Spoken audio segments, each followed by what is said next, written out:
The USS Dakota drifted through empty space, her mining equipment humming softly as her crew completed another shift. Commander Alex Murphy sat in the captain's chair, watching stars flicker on the main screen. His crew was small but effective, just 5 people running the entire vessel. "Signal coming through," said Lisa Hayes, the first officer. She looked up from her station, frowning. "It's not on any standard frequency." Murphy leaned forward.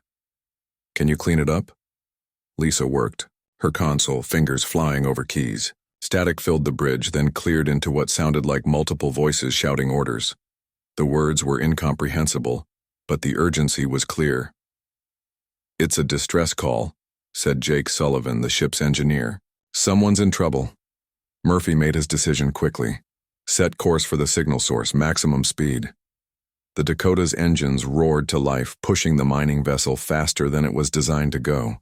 After 6 hours of travel, they found the source, a massive structure floating in space. It was clearly artificial, some kind of research station, but unlike anything humans had built. "No life signs," reported Dr. Ryan Moore, their medical officer. "Whatever happened here, we're too late."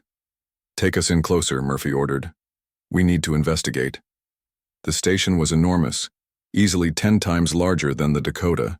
Strange symbols covered its hull, and its design followed no logic, Murphy recognized. They docked at what looked like an airlock and prepared to board. "Atmosphere's breathable," said Kelly Wright, running her scanner. "Gravity's about the same as Earth's, too." The exploration team, Murphy, Lisa, Jake, and Ryan, suited up and entered the station. Emergency lighting cast eerie shadows across metal corridors. Equipment lay scattered across the floor, some of it still blinking with power. Whatever they were researching, they left in a hurry, Lisa commented, stepping over fallen debris.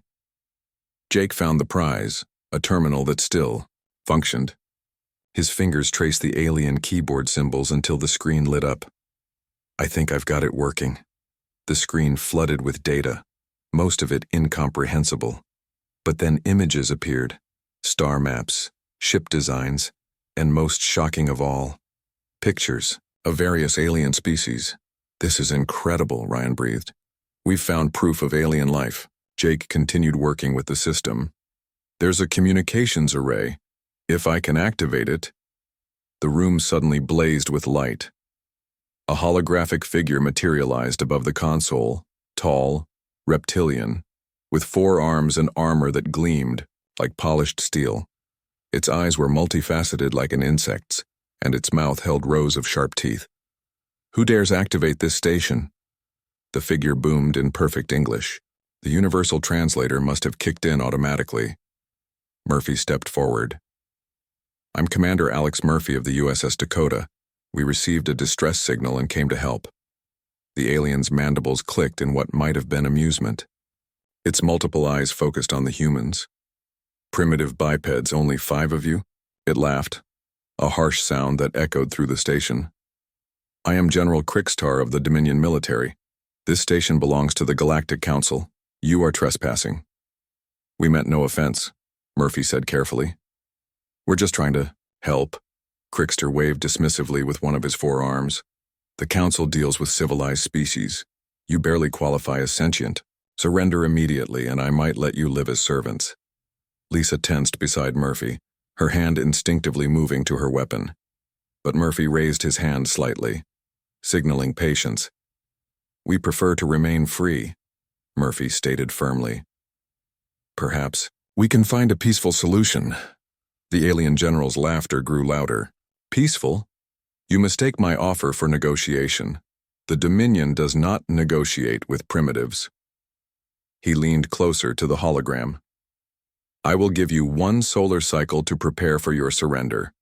Resist, and I will turn your planet to glass." "Try." Hologram flickered and disappeared, leaving the humans in shocked silence. "Well," Jake said after a moment. "That went well." Murphy's mind raced. They had stumbled into something far bigger than mining operations. The existence of a galactic civilization changed everything. "Lisa, download everything you can from that database," he ordered.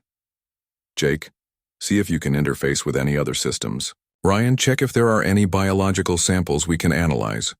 Kelly, prepare the Dakota for immediate departure. Kelly's voice crackled through the comm system from the ship. Captain, I'm picking up energy readings. Something's coming through. Subspace. How long until it arrives? Murphy asked, helping Jake with the data download. Unknown, it could be minutes or days. The readings are inconsistent.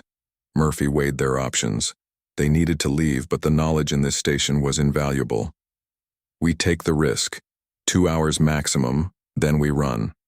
The team worked frantically, gathering data and samples. The station's database revealed shocking information. Hundreds of alien species, massive warships and technologies that seemed like magic. But it also showed something troubling. Many species had been conquered or destroyed by the Dominion. Captain, Lisa said, pointing to the screen. Look at this star map. Earth isn't even on it. We're not registered in their database. That explains why he's so dismissive, Ryan observed. To them, we don't exist. And that, Jake added grimly, might be our only advantage. After 90 minutes, Murphy made the call. Everyone back to the Dakota. We need to disappear before that general decides one solar cycle is too generous. As they undocked from the station, Murphy looked at the data crystals Jake had salvaged. In them might be the key to human survival. Crickster had laughed at them, seeing only a handful of primitives in a small mining ship. The alien general had no idea that humans were resourceful, adaptable, and now warned. Set course for the nearest colony, Murphy ordered. We have a war to prepare for. The USS Dakota jumped to faster-than-light speed, leaving the research station behind. Unknown to them, they had triggered a sequence of events that would change the fate of both humanity and the Galactic Council forever. Crickstar, secure in his vast warship among the stars, prepared to dispatch a single scout vessel. To him, the primitives were nothing more than an amusing distraction. He would soon learn the error of that assumption.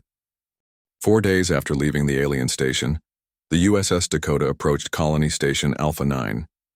Murphy gathered his crew in the small meeting room, the stolen data crystals spread across the table.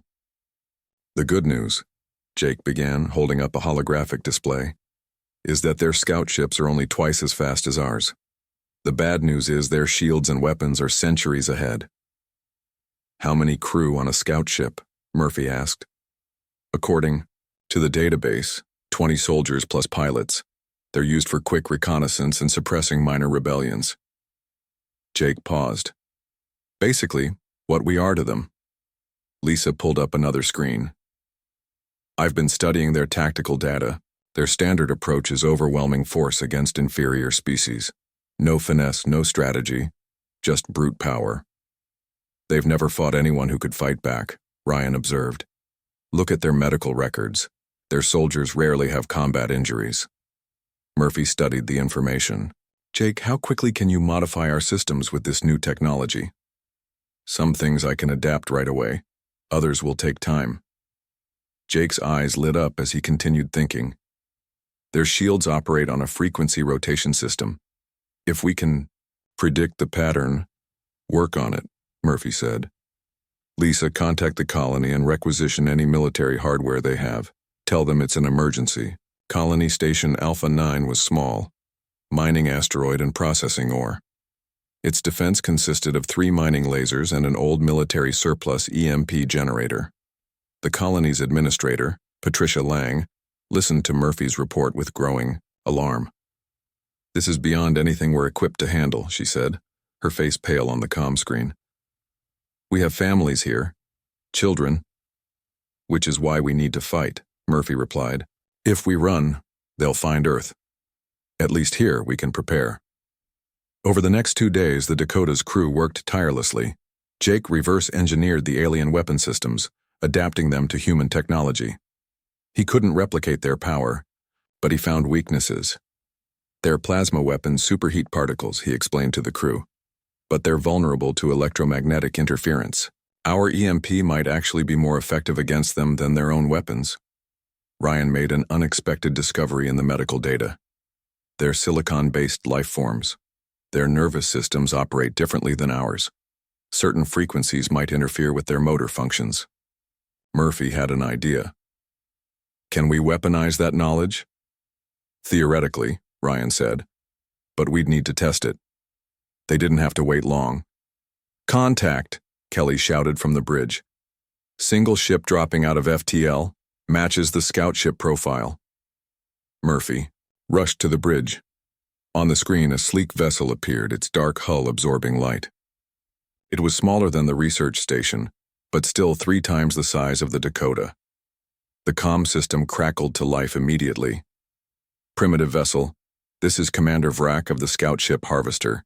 You have 1 minute to surrender before we destroy you. Murphy exchanged looks with his crew. Everything depended on their preparations. This is the USS Dakota. We refuse your demand. Harsh laughter filled the bridge. Your bravery is foolish but amusing.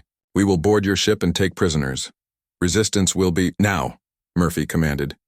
The colony's mining lasers, repositioned as defensive turrets, opened fire simultaneously. The alien ship's shields flared briefly but held. However, the concentrated firepower forced the scout ship to maneuver. They're coming about for attack run, Lisa reported. Activate the EMP, Murphy ordered. Jake initiated the modified EMP generator.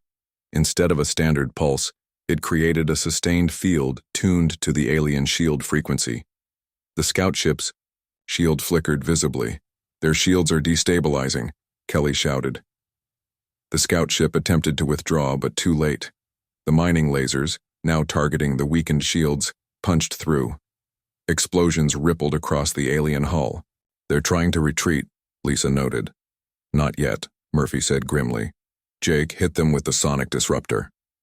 Ryan's modified device, built from mining equipment and alien data, sent powerful audio waves through the void. While sound couldn't travel in space, the electromagnetic pulse that carried it could affect the alien nervous system. The scout ship's movements became erratic. Several sections decompressed as their automated systems failed. They're disabled, Jake confirmed. Minimal. Engine power, shields down. Prepare boarding party, Murphy ordered. Full environmental suits. 20 minutes later, Murphy, Jake, and 4 armed colonists floated across the void.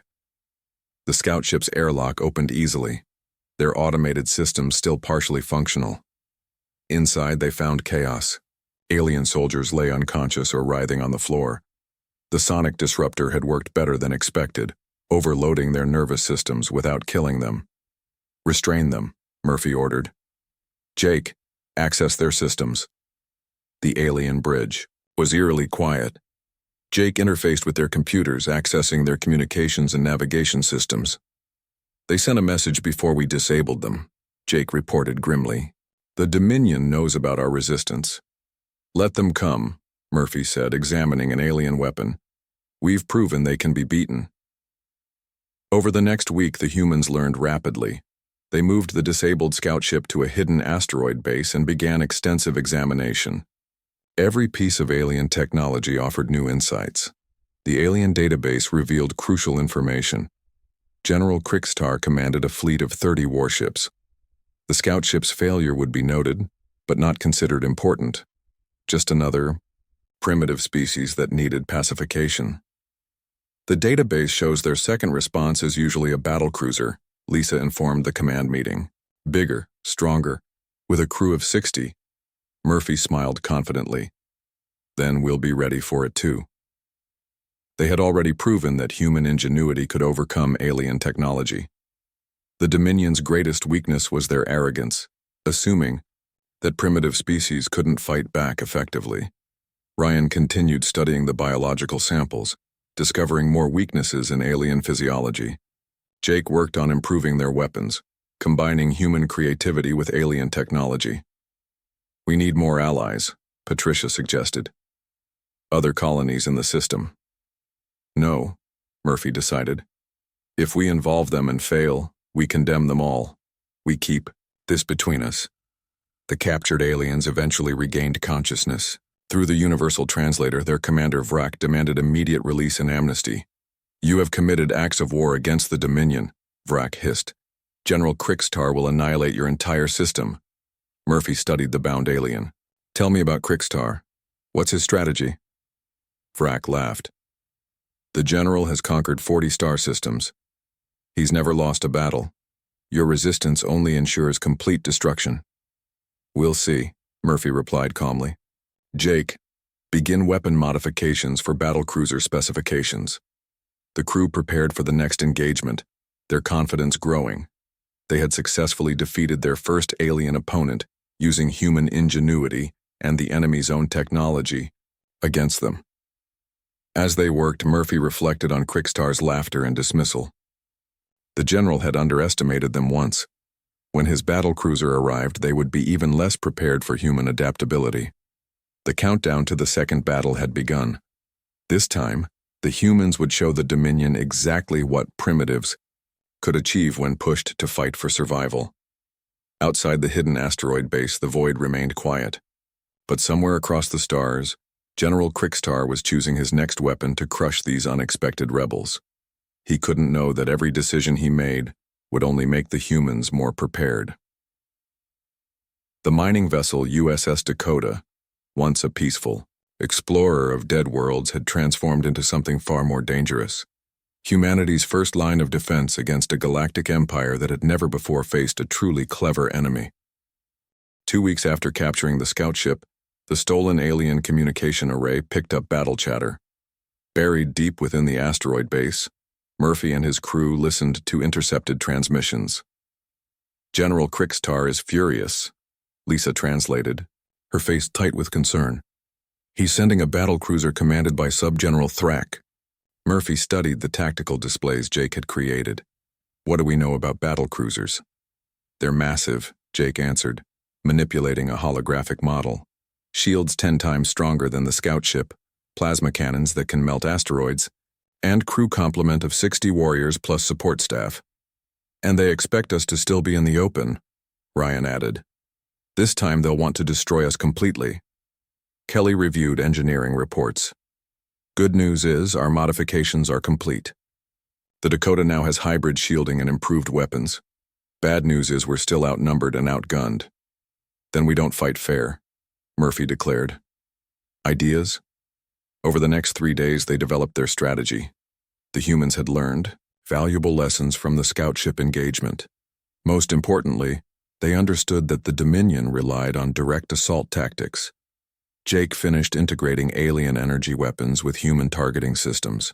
Our missiles can now carry modified warheads. They won't penetrate standard shields, but if we weaken them first— The asteroid field, Lisa interrupted, pointing to the star charts.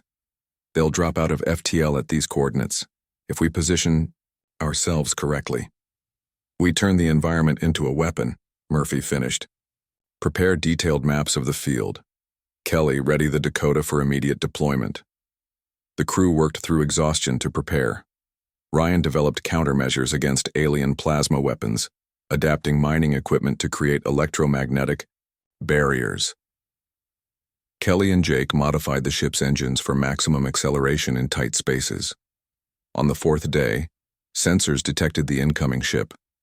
The battlecruiser emerged from faster-than-light travel, exactly where predicted, a massive warship bristling with weapons, its hull gleaming even in the dim starlight.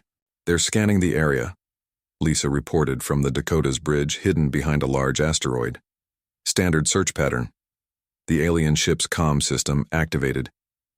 This is Sub-General Thrak of the Dominion Warship Annihilator. Primitive vessel. Dakota, your resistance ends now. Surrender immediately or face obliteration. Murphy waited 3 seconds before responding. This is Commander Murphy.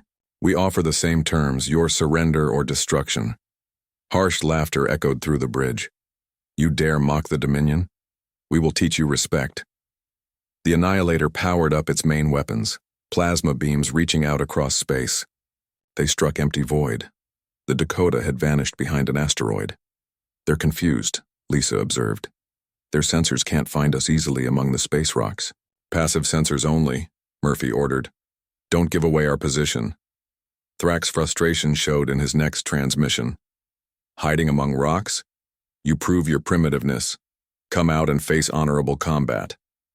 Now they're angry, Jake noted, with satisfaction. Perfect.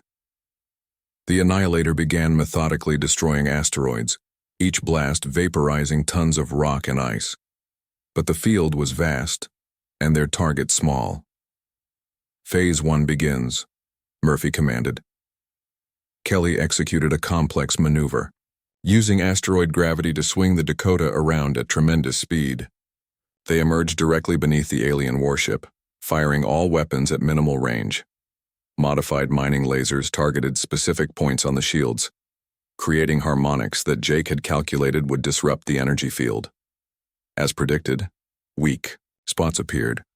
The Annihilator started to turn its massive bulk, but the Dakota was already accelerating away, weaving between asteroids as plasma fire chased them. "They're pursuing," Lisa reported. "Good," Murphy replied calmly. "Continue to Point Delta." The human ship led the battlecruiser deeper into the asteroid field, executing maneuvers that seemed impossible for a mining vessel. The aliens, used to open space combat, struggled with the three-dimensional obstacle course. "Now," Murphy ordered. The Dakota suddenly reversed course, diving downward as the Annihilator rushed forward. What the aliens didn't know was that 3 large asteroids had been rigged with improvised engines courtesy of the mining equipment. From 3 directions, the asteroids accelerated toward the warship. Thrax's crew detected them too late. 2 asteroids smashed into already weakened shield sections. The third struck the rear, damaging their engine compartment. "They're blind on the port side," Jake shouted. Murphy executed the next phase. Launch, modified missiles full spread. 20 missiles streaked toward the crippled warship. These weren't ordinary projectiles. They carried modified warheads using technology stolen from the scout ship. They were designed to home in on the specific frequency of Dominion shield generators. The Annihilator's automated defense systems engaged, shooting down most missiles. But 5 struck home, detonating at precisely calculated points. The explosions cascaded through the shield grid. "Shields at 40% and failing," Lisa announced. Thrax's voice crackled with fury. "Clever tricks, primitives, but we still outgun you." The battlecruiser, injured but far from beaten, unleashed a barrage of plasma fire. The space around the Dakota filled with deadly energy. Only Kelly's expert piloting kept them alive as they dove and rolled between asteroids. "We need to finish this," Murphy said. "Ryan, activate the sonic weapon." "It won't work at this range," Ryan protested. "Not on them," Murphy clarified. "On the asteroids." Understanding dawned on Ryan's face. He activated the modified sonic disruptor, focusing it on a cluster of nearby asteroids. At a specific frequency, the rocks began to vibrate violently. "Now," Murphy commanded. Kelly fired the ship's towing cables used for hauling ore at the vibrating asteroids. The cables struck just as the rocks shattered from the sonic vibrations. Thousands of high-velocity fragments created a shotgun blast of debris. The Annihilator's weakened shields couldn't stop the barrage. Rocks peppered its hull, creating hundreds of impact points. Equipment exploded, atmosphere vented, and systems began failing. The battle lasted 2 hours. Both ships traded fire, each sustaining damage. The Dakota's superior maneuverability offset the Annihilator's greater firepower. The asteroid field became their ally, providing cover and ammunition. Finally, emergency sirens wailed aboard the alien warship. Secondary explosions rippled along its hull as power systems overloaded. "They're trying to withdraw," Lisa noted. "Pursuit course," Murphy ordered, despite his ship's damage. The Annihilator attempted to reach the edge of the asteroid field for FTL jump, but the Dakota remained on its tail, firing precisely at the damaged engines. Thrax's face appeared on the screen, his reptilian features contorted with rage and fear. You should not have this technology. You cannot defeat the Dominion." "And yet, here we are," Murphy replied. "Surrender your vessel." Instead of answering, Thrax cut the transmission and began emergency protocols. The battlecruiser's reactor started an overload sequence, a last resort to deny the enemy their victory. "They're going to self-destruct," Jake warned. Murphy made an instant decision. Full reverse, maximum distance. The Dakota retreated rapidly as the Annihilator's reactor reached critical levels. A massive explosion lit up the asteroid field, the shockwave buffeting the mining ship but leaving it intact. As the fireball faded, silence returned to space. Among the wreckage of the battle cruiser, debris drifted endlessly. The humans had won their second battle against the Dominion. In the Dakota's bridge, the crew sat exhausted but triumphant. They had proven again that human adaptability could overcome superior technology. Now they'll really come for us, Lisa said quietly. Murphy nodded gravely. Let them come. We'll be ready. Among the ruins of the Annihilator, emergency beacons transmitted data back to Dominion space. General Krigstar would receive the battle recordings, seeing how primitives had destroyed one of his warships. The laughter would stop now. The underestimation would end. The war had truly begun. As the Dakota limped toward their hidden base for repairs, Murphy knew their victories had earned them both respect and enmity. The Dominion would no longer see them as insignificant.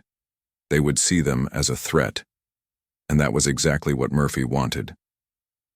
In the command chamber of the Dominion flagship destroyer, General Krigstar replayed the battle footage for the 20th time.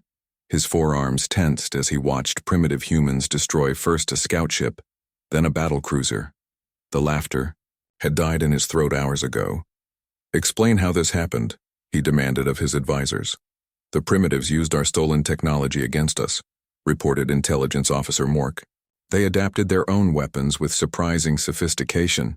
They fought using unconventional tactics. They created weapons we never considered, added Weapons Master Grek. Our shields were designed for energy warfare. Their kinetic and sonic attacks caught us unprepared. Krigstar slammed a fist onto the tactical display. Prepare the fleet. 5 warships. I will lead them personally to crush these insects. Meanwhile, inside his hidden asteroid base, Murphy received alarming news. The captured alien communication array detected massive energy signatures heading their way. 5 ships, Lisa reported, her face pale, including what appears to be a flag carrier, twice the size of the battlecruiser we destroyed. Murphy gathered his crew and colony representatives for an emergency meeting. We can't win against 5 ships using guerrilla tactics alone. We need more support. Dr. Patricia Lang, the colony administrator, suggested contacting other human colonies. Colony Beta 7 and Mining Station Epsilon might help. They've all been trading with us. No, Murphy decided firmly. This started with us. We keep them out of it until we have no choice. He paused, considering options. But we can coordinate better defense.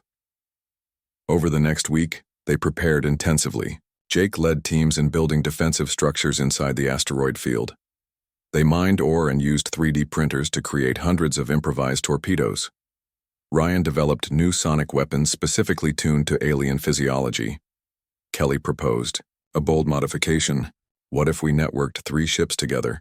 Share shielding and firepower. We only have the Dakota, Lisa pointed out. No, Kelly smiled.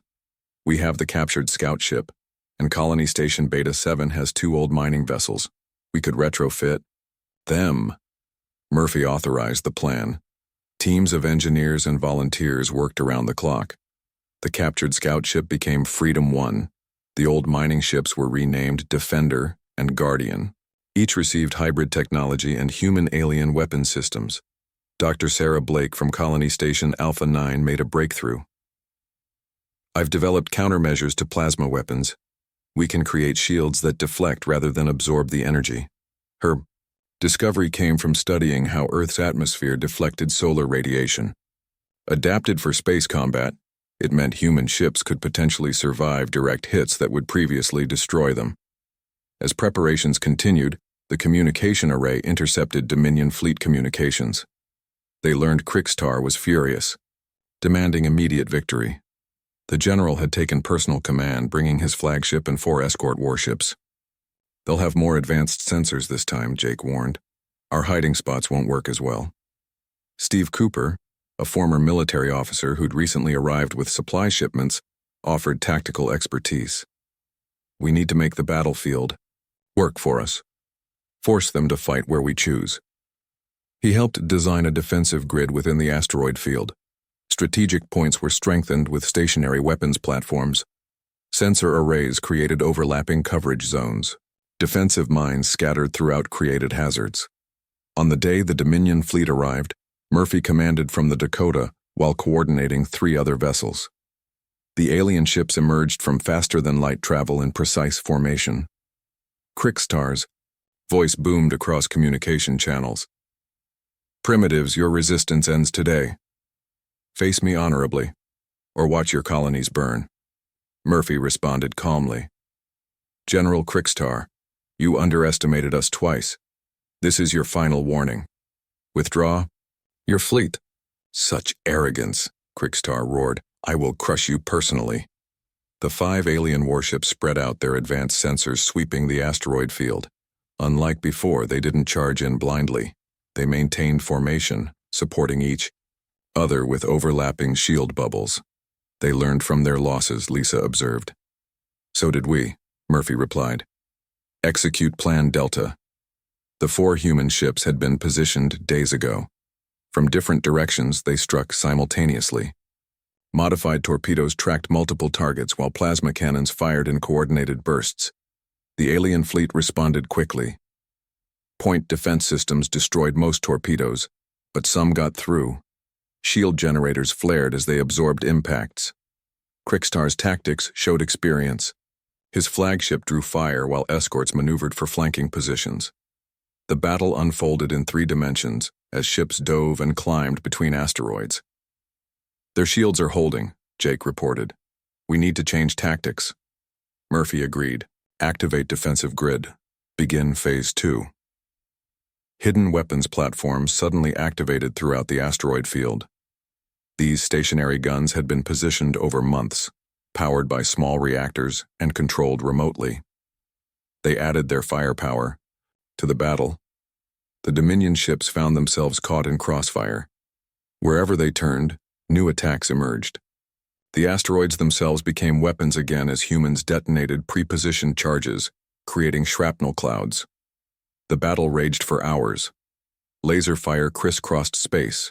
Explosions bloomed like flowers. Both sides took damage as they maneuvered. In the complex battlefield, Freedom 1, the converted scout ship, used its superior speed to harass the alien rear lines. Guardian and Defender worked together, their defensive shields combining to create stronger barriers. The Dakota remained elusive, appearing from behind asteroids to strike critical targets. Primary target their engines, Murphy commanded. Reduce their mobility. Human tactics proved effective. By disabling engines, they forced stationary targets. The defensive platforms concentrated fire on crippled ships, while mobile units maintained harassment. Krickstar adapted mid-battle. His flagship began using gravitational weapons to pull asteroids as shields. His escorts formed protective screens, sacrificing themselves to protect the larger vessels. He's smarter than we expected, Steve admitted as 2 escort ships sacrificed shields to save the flagship. 2 hours into engagement, both sides showed significant damage. The Defender lost half its weapons. 2 defensive platforms were destroyed.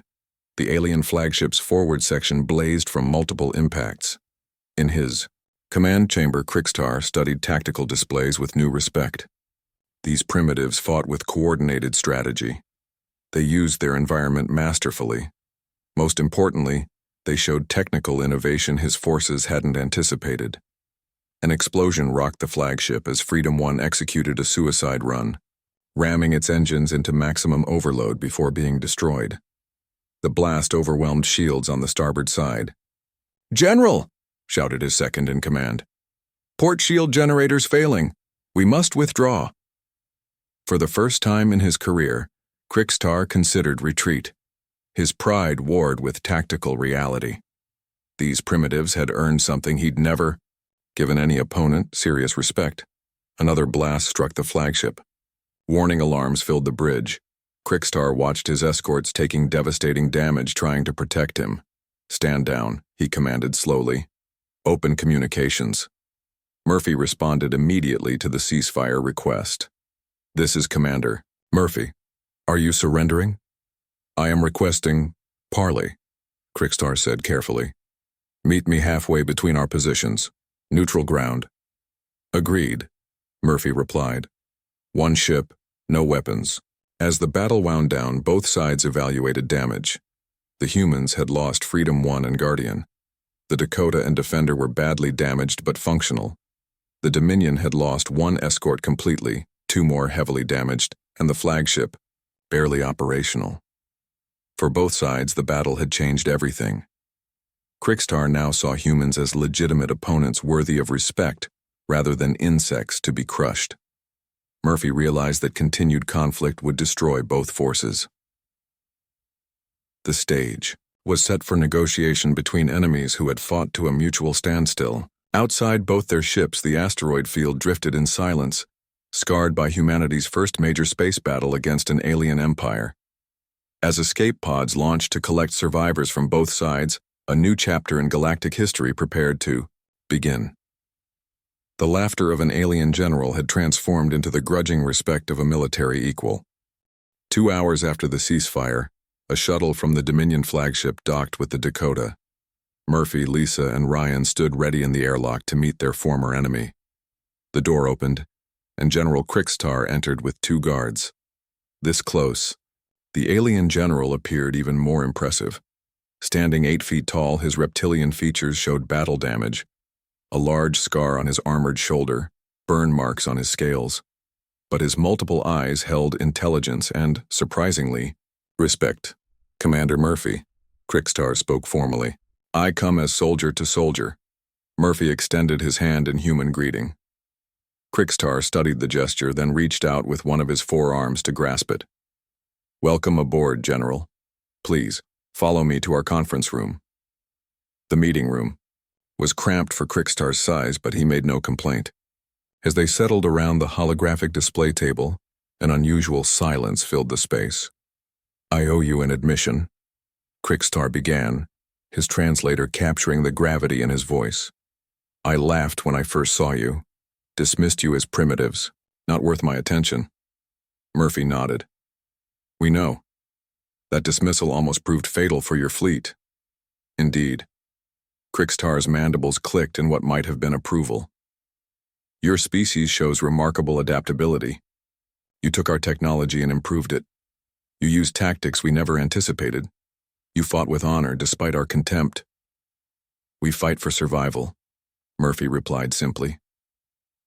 Krikstar leaned forward, all 4 arms resting on the table, which brings me to why I requested this meeting. The Dominion faces a threat far greater than human resistance. He activated the holographic display. An enormous creature appeared, serpentine, with multiple heads, each the size of a space station. Weapons bristled from its segmented body, and its very presence seemed to distort space around it. The Devourers, Krikstar explained. They exist to consume all life, all technology, all matter. They approach from the galactic rim. Lisa gasped at the scale of the threat. How large is this thing? The Scout alone is 50 kilometers long.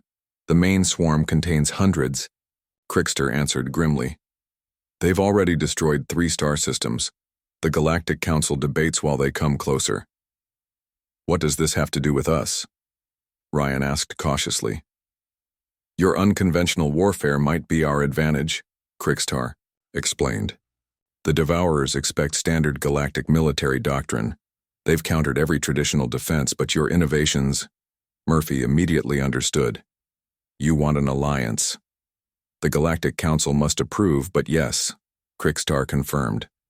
Your species would join as equals, full technology exchange, joint defense planning.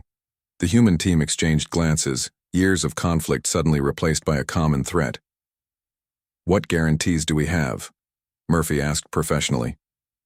I will present you to the Council personally, Krikstar promised. My reputation may not survive the admission of our losses, but your species has earned representation. And Earth? Our other colonies? Protected under Dominion treaty law, Krikstar assured. No conquest, no subjugation.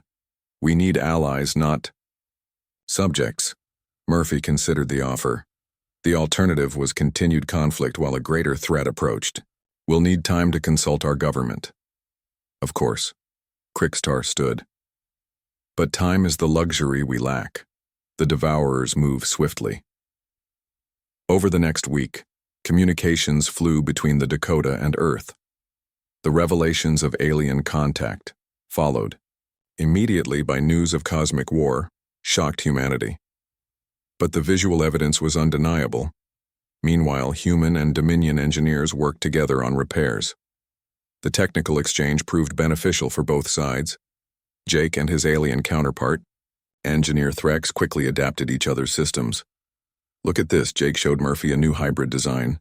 "Their power distribution combined with our neural interfaces creates shields stronger than either technology alone." Similar breakthroughs occurred across all disciplines. Dr. Blake developed medical treatments benefiting both species. Ryan's sonic weapons were enhanced with Dominion frequency modulators. Kelly made a crucial contribution when she modified their FTL drives. By combining our gravity fields with their quantum tunneling, we can achieve 50% faster than light speed. The Galactic Council convened via holographic projection on the 7th day. Representatives of dozens of species appeared around the massive chamber. Murphy stood beside Crixtar as the proceedings began. "I present humans of Earth," Crixtar announced. "They have proven themselves in battle against Dominion forces. They bring innovative warfare techniques essential for our survival." Council debate erupted immediately. Species who had never heard of humans questioned their relevance. Others demanded proof of their capabilities. "Show them our engagement records," Murphy suggested to Crixtar. The battle footage silenced the chamber. The tactical innovations, adaptive technology, and ultimate stalemate impressed even skeptical counselors. "Unconventional thinking," observed Counselor Venkari of the Alterian Unity. "Perhaps exactly what we need against the Devourers." After 3 hours of debate, the Council accepted human membership with conditions. Earth would provide tactical innovations and join the defensive fleet. In return, humanity gained access to galactic technology and protection. The real work began immediately. Human designers worked with alien engineers to create new warship designs. The USS Dakota became the prototype for hybrid vessels combining the best technologies of both civilizations. Murphy found himself commanding a special task force. His crew trained alongside veteran Dominion forces, teaching them human tactics while learning galactic combat protocols. Lisa led strategic planning, sessions where human lateral thinking solved problems that had stymied alien analysts for years. "We don't have preconceptions about how wars should be fought," she explained to Crixtar. Ryan's medical innovations proved vital when Devourer energy weapons caused previously unknown injuries. His understanding of multiple biologies helped develop universal treatments. 6 months after first contact, humanity launched its first galactic warship, the USS Earth's Victory. Combining sleek Dominion design with human adaptability, it represented the Alliance's future. Crixtar commanded the defensive fleet that now included 60 ships, including 20 human vessels. The Devourers approached the outer colonies, their advanced scouts testing defenses.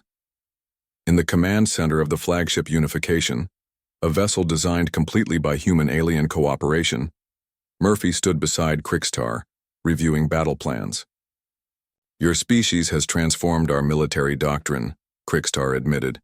"We no longer rely purely on superior firepower. We adapt, improvise, overcome." Murphy smiled. "Sometimes it takes losing to learn how to win differently." The first Devourer. Scouts appeared at the edge of sensor range. The combined fleet moved to intercept, using tactics no single species had conceived alone. As battle warnings sounded throughout the fleet, crews of different species worked in perfect coordination. In weapons control, humans used innovation while aliens provided precision. In engineering, combined problem-solving maintained hybrid systems that would have overwhelmed either species alone. "Launch first wave," Murphy commanded. New ships equipped, with modifications inspired by human guerrilla warfare, struck at the Devourer scouts. They used swarm tactics, hit-and-run attacks, and environmental manipulation that confused the enemy's ancient defense systems. "They're retreating," reported Kelly from Unification's tactical station. "Our combined forces make no sense to their algorithms." Krickstar's mandibles clicked in satisfaction. They expected traditional warfare, they didn't expect humans. In the aftermath of the first successful engagement, General Krickstar reflected on how completely his views had changed. The species he'd once dismissed as primitives now stood as respected allies, their innovations saving the galaxy. As combined fleets prepared for the main assault against the Devourers, humanity had transformed from unknown species to integral defenders of galactic civilization. The laughter of an alien general had evolved into the battle cry of an alliance that would reshape the universe. In his quarters, Murphy prepared for tomorrow's battle, knowing that humanity's first contact had become a story of mutual respect forged through conflict. The galaxy would never underestimate Earth again, and somewhere in space, as human and alien crews celebrated their victory, the future looked brighter than either species could have imagined when they first met across holographic projections. Marked by dismissive laughter, the age of united defense had begun, and humanity's place among the stars was finally secure.